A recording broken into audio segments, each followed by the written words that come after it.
motion pictures to be found in the Comic Weekly, the world's greatest comic supplement that comes to you each week with your Hearst Sunday newspaper.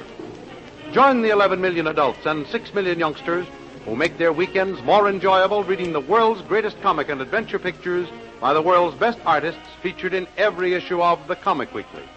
Insist on the Sunday newspaper that brings you the Comic Weekly. Jim has sent Colo on ahead with special instructions to Anthony Lowry. He and Kitty continue their flight through the jungle. Jim's crack woodsmanship is all that stands between him and Kitty and certain death at the hands of the vengeful native revolutionaries. But 2 days and nights without food or rest are too much for Kitty. While passing through a steaming swamp with distant shouts of pursuing natives ringing in her ears, she collapses. Meanwhile, Colo has reached the Nahian coast. He has run steadily for 2 days and 2 nights, and his side is caked with dried blood. He drops at Lowry's door. Lowry takes the message from his fingers and gasps, "They're alive. Jim and Kitty are alive." While Colo lies hovering between life and death, watched over by the faithful Lil, Tony rounds up the planters in preparation for the big attack. Well, Dr. Grimes, what's the verdict? Has his condition improved any during the night? Yes, Mr. Phil. There's a very slight improvement. Oh. First, we've reduced the fever a little, and his heart and pulse action are a bit stronger. You say he didn't regain consciousness at any time during the night or early morning, eh? No, Doctor, and that's what frightens me. He's been in that one position all the time. His breathing was so labored that at times I almost thought it had stopped. Well, of course, it's too early yet to make any real decision, but I think he'll pull through. Sleep, rest, and quiet are the best medicines he can have at present. This long sleep will help build up his resistance again and help him fight back. But how about that bad wound on his side? I've been taking special care of that, changing the dressings and treating it just as you instructed me. How does it look? Now, that is the danger spot, Mr. Brill. A very nasty gunshot wound, and because of the neglect, it became very badly infected. All in all, he's had a very narrow escape. It's still touch and go, of course, but he's tough and has a good constitution and a will to live. All that's in his favor. And with a little luck and plenty of careful nursing, I am pretty sure we can pull him through. Oh, that must be Tony. Come in. Good morning, Lil. Good morning, Good Tony. morning, Doctor. Good morning. Now, what's the good word? How's the patient? Well as can be expected, Tony. He rested very well. Fever's down a point or two, and he's reacting very favorably. Well, that's good. Now, how's the nurse? You must be tired out, Lil. You've been on watch all night. Oh, don't worry about me. I'll be all right. I don't mind sacrificing a little sleep on Colo. He's been one of the bravest, most loyal men I've ever known. Well, just the same as Tony says, you've got to get some rest yourself. Now, I'll set up my office here for the balance of the day and keep an eye on the patient while you get some sleep. Now, that's a mighty good idea, Doctor. So, Lil, you hustle off to bed and get some rest so that you'll be in shape to do your nursing. Okay, gentlemen, I bow to your wishes. But what's on the calendar for you today, Tony? Oh, that's another reason I dropped in. I expect to be leaving today. Oh? I'm on my way now to talk to the planters. And if all goes well, we ought to be able to round up a strong enough force to set out on an expedition to put the finishing touches on this native rebellion. I'm going to give them the good news Colu brought us about Peter Stone. That ought to put them in a fighting mood. Yeah. Well, if I don't see you again this morning, here's wishing you and your men the best of luck. Thanks, Lil. Now, I must be running along. I don't want to keep the men waiting. Oh, and Tony, Yes? while you're out on this expedition, have your men keep their eyes wide open for Jim and Kitty. Of course. I wouldn't be surprised if they won't be needing a whole lot of help about this time. Don't worry, Lil. That's going to be one of the major objectives of this little foray into the interior. Well, so long, Lil. The best of luck with your patient. Goodbye, Doc. Do your best for Colu. Yes, I will, Tony. So long, and good luck to you. Goodbye, Tony.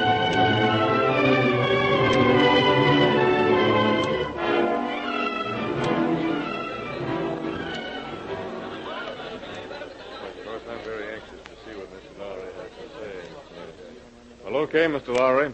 The men are all ready. They're mighty anxious to hear what you have to say. All right, Wilson. I'll get started right away. Won't take me very long to tell the boys what's on my mind. I'll get them in order, Mr. Lowry. All right, boys. Mr. Lowry's all ready to talk to you now.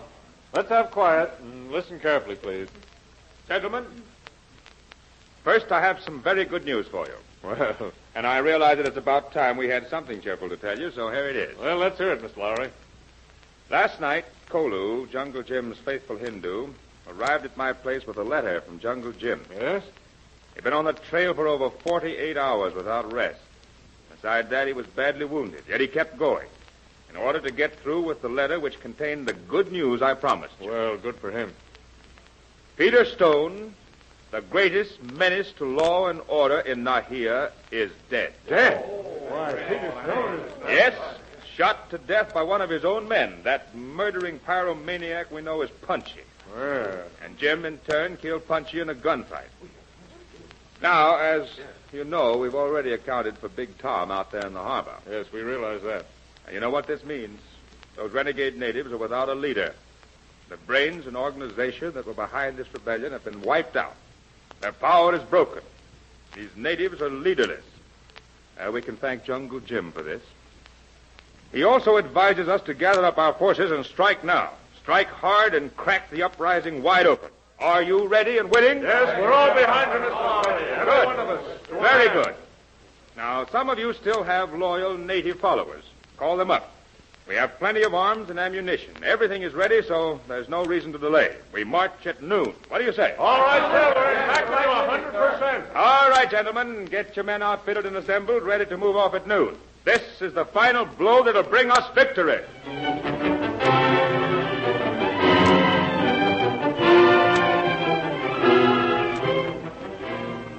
Promptly at noon, the white planters, supported by a force of loyal natives, moved off into the direction of the country still being held by the hostile natives. For 2 days, the columns advanced without meeting the enemy. Then, at noon of the third day, Lowry's scouts returned with news. Well, Wilson, what is it? What did these scouts return for? News of the enemy, Mr. Lowry. Yes? Jack Chisholm and the advance guard reached the highest point in the hills ahead of us. Yes?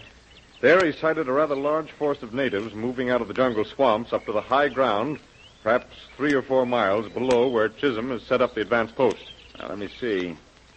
That puts the enemy force about 13 or 14 miles from here. Yes, that's about right. It's a good 10 miles to that high ridge of hills where Chisholm reports he set up his advance post. Yes, that's about right, Mr. Lowry. Chisholm says he's been watching them through his field glasses. He says they appear to be well armed and moving forward at pretty good speed. Chisholm's party is small, might have trouble if that large native force caught up with him. Yes, that's what he's afraid of, sir. And he's asked us to move up to support him as fast as we possibly can. Very well, Wilson. Get the section commanders together at once and tell them we're moving up at once. Right. It's a little after 12 now. We've got to arrive at Chisholm's outpost by sundown. Let's see, that'll give us 7 hours. This country's rough and not very advantageous to fast travel, but we've got to make it. Very good, Mr. Lowry. I think we can make it. Do you want to send any advance word to Chisholm? Yes. Yes, we have a couple of good native runners here. Send them on ahead as fast as they can travel with a message to Chisholm to scout the enemy, but not to attack unless they're attacked first. Right. I don't want those rebels to know we're in their territory. I want to surprise them if possible. Now, Wilson, get busy. Send those runners on first. Never mind the section commanders. I'll round them up myself. Right. I've got to be on the move immediately.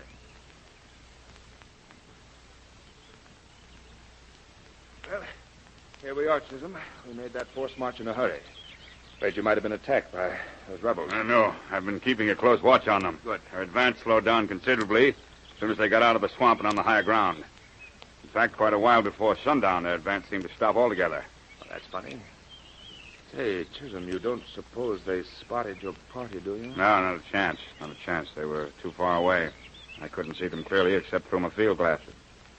No, they didn't spot me, but in the way they were running around, they were looking for someone or something. They were hunting for something. I know that. You think they might have been chasing someone at Chisholm? I wonder if those devils could have been trailing. It's quite possible, and I'm not taking any chances. Oh, Wilson! Yes, Mr. Lowry. Wilson, come here. Yes, sir? Tell the section commanders to spread their men out all along this ridge to the west. Yes, sir. Post guards and patrols to be on the lookout for hostile natives. No fires or lights after dark. No loud talking or anything that may attract attention. Tell the section commanders we're near the enemy and may contact them with a surprise attack in the morning.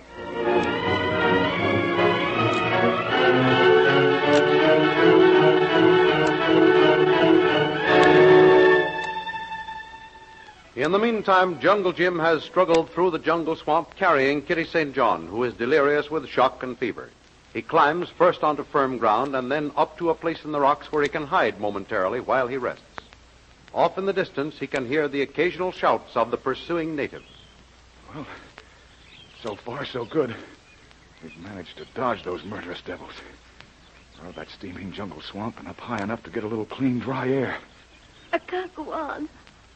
I can't go on. Oh, don't leave me, Jim. Don't leave me, Jim. Water. Water. Why can't I have water? I'm on fire. I'm on fire. Where's the water? The water. You're all right now, Kitty. Just lie there and rest. I'm still with you, Kitty. Me. Jim. Do you hear me, Kitty? Do you hear me? It's me, Kitty. Jim. Everything is going to be all right now. Water. Oh, water. Why can't I have the water? I want water. I'm on fire. I'm on fire. I'm thirsty. My throat is burning. Oh, where's the water? Please lie still, Kitty. Lie still, won't you? I'll get you some water in a minute. So it's those murdering swine again. They're out of the swamp and on my trail again. Well, we can't stay here. I've got to push on. Find a good place to hide out tonight. It's getting dark now. I've got to go up to that ridge where I can get a view of those devils. Oh, I'm so thirsty. So thirsty. Oh, my throat is on fire. Find me the water. The water. All right. Up you go, Kitty. We're moving on.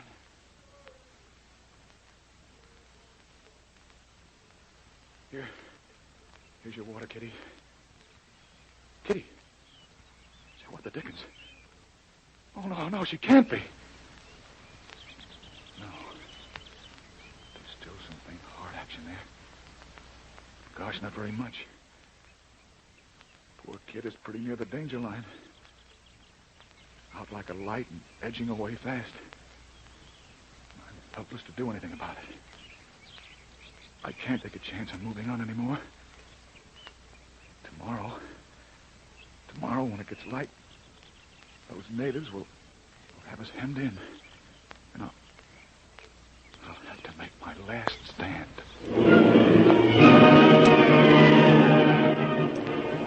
And so, with Kitty hovering in the shadow of death and Jim hemmed in by the savage, murderous natives, they are both faced with the gravest danger.